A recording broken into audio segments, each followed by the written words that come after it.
Most people want to avoid going to jail, and why not? Few like being confined and having every aspect of their daily lives being dictated by others. And then there's the long-term damage, be it psychological, professional, or both. However, some people are desperate to be imprisoned. They commit simple crimes and beg the courts to lock them up for as long as possible. Judges usually give them what they want. Number 10. Lucy Boyer. In 2017, Lucy Boyer missed her court appointment. The Indiana woman went to jail early the next morning to turn herself in.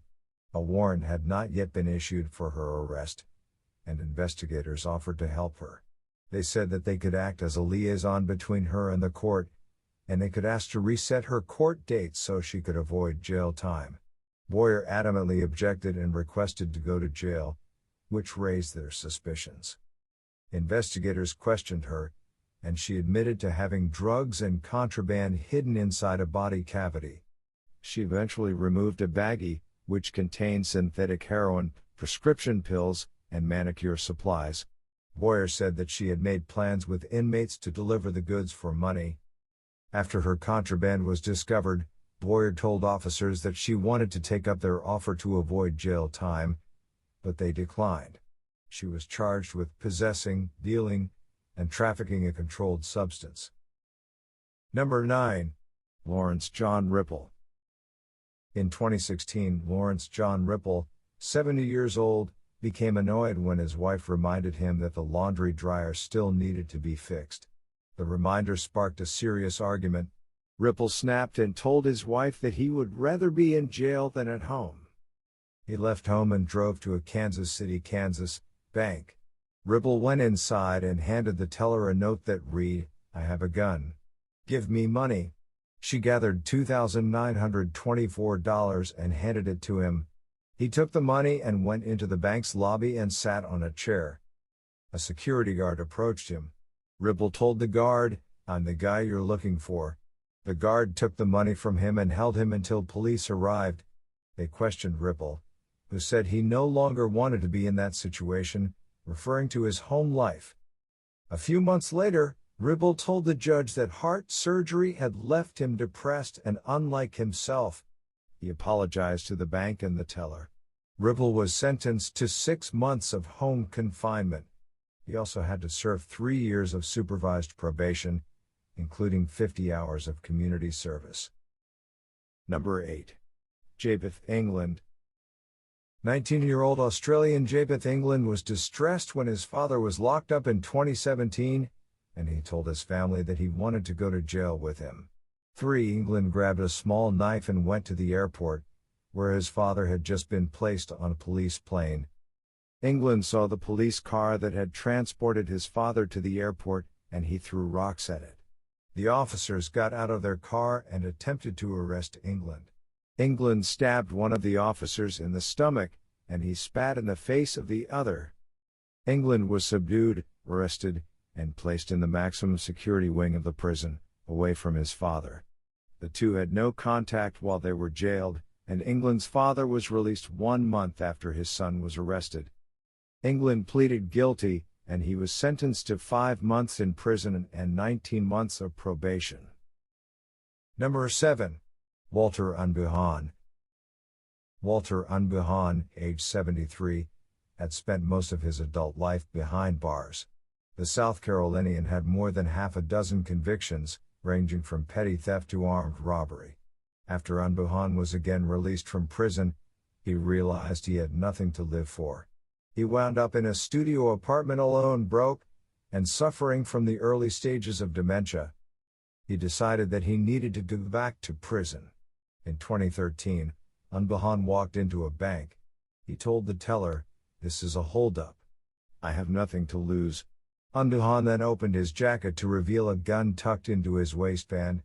He took $4,178 from the bank teller and left. Police released pictures of the robber. A probation officer recognized Unbehaun and contacted the authorities. Police confronted Unbehaun in a hotel parking lot. He dropped his cane, raised his hands, and expressed joy at being arrested. Unbehaun told police, "I just want to go home," and he added that he felt more comfortable in prison than out. He later apologized for the robbery. Unbehaun was sentenced to 3.5 years in prison. Number 6. Troy Crane. Troy Crane was an addict. He wanted to get treatment, but he had no way of doing so. Crane had no insurance, nor could he afford rehab. He realized that he had another option. In 2016, Crane went into a New Jersey bank and demanded that a teller cash a forged check. The teller told him that the bank could not cash the check until the account holder authorized it. Crane became upset with the employee and left the bank. He later returned. Crane told another teller he needed money and would attempt to rob this place if the check wasn't cashed. The teller gave him some money. Crane took the cash and sat on a nearby chair. He walked back to the teller and placed the money on the counter. He asked the teller, "How long will the cops take to get here?" Police soon arrived and arrested him. Crane was sent to a jail, where drug treatment is immediately provided to all those who need it. Number 5. Richard James Verone. In 2008, Richard James Verone lost his job after 17 years as a deliveryman in North Carolina. He also lost his health insurance. After 3 years of difficulty finding work, Verone had back pain from slipped discs, painful arthritic joints, and a pain in his left foot that made him limp. But when he noticed a lump on his chest, he knew he had to do something. Verone decided to commit his first crime. He paid his last month's rent, donated his furniture, and moved into a hotel. After a short stay, he took a cab to the bank. Verone handed the clerk a note that read, "This is a bank robbery, please only give me $1. After she gave him the money, he told the clerk, "I'll be sitting right over there in the chair waiting for the police." Police arrived and arrested him. Verone received medical treatment while he was jailed. However, he was only convicted of larceny from a person, which meant a much shorter prison sentence than he'd hoped. Number 4. Lance Emanuel Brown. After Lance Emanuel Brown was released from prison in 2011, he went to a local shelter in Columbus, Georgia. He was kicked out after he had a fight with another resident. Brown was hungry, and he had nowhere to stay. He went to his probation officer and asked what he could do to get back behind bars. The officer offered him a list of social services, but Brown didn't want them. He wanted to go back to jail. Brown threatened to kill the president. However, the officers didn't think his threats were credible. Brown stormed from the building, grabbed a brick, and threw it through the front door. He hoped it would be enough to give him a few hours in a place where someone's going to offer me a sandwich and drink. It was. Brown was arrested. He spent 9 months in jail before his trial. Brown was sentenced to another month behind bars and a 6-month stay at a halfway house. Number 3. Etta Mae Lopez. In 2013, Etta Mae Lopez was desperate to stop smoking, but she just could not quit. Lopez realized that she could not stop smoking on her own, and she needed to be locked up in a place where cigarettes were not allowed. She went to a Sacramento County, California, police station and waited for hours until a uniformed officer emerged. Lopez walked in front of the deputy. He tried to move around her, but she kept blocking his path. She stood in front of the policeman, raised her hand, and slapped him in the face.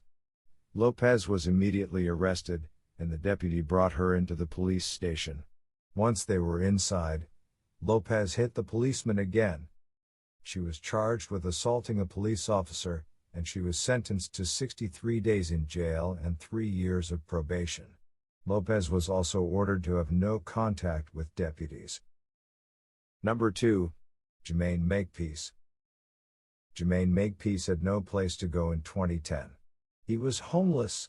However, he was barred from the local shelter.